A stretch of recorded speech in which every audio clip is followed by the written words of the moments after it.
Hi there, today I'm going to show you how to do cleaning and deep cleaning on a Canon PIXMA TS6550i.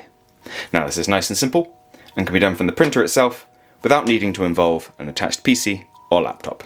So to get started we need to be on the home screen of the printer, which looks like this. If you're not already here, just press the dedicated home button to be taken here. So we press down twice and then OK to go into maintenance, and here you'll see we have cleaning and deep cleaning being the first and second option.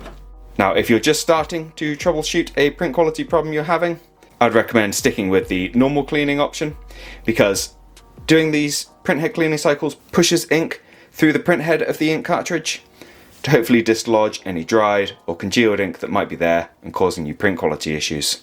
However, in flushing ink through the cartridge's printhead in this way, it will use up ink within the cartridge, so I'd recommend using it sparingly. And the deep cleaning option we also have is a more thorough version of this, which uses more ink, so I'd recommend leaving that for very stubborn issues rather than just jumping straight to it in the hope that it'll resolve your issue quicker. So we're going to get started with the standard cleaning. So we press OK to go into that. OK again. And you'll hear noises from the printer as it's pushing that ink through. So we'll need to give the machine just a minute. And when it's done, you'll be taken to this screen asking if you want to print a nozzle check test pattern. And this is essentially a test page which shows your printer's ability to produce the 4 colours it uses. But if you'd like to know more about that, we have a separate video on our channel.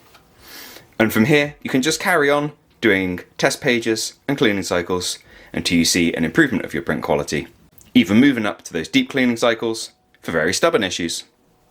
Now I hope you found this useful. If you have, let me know with a like.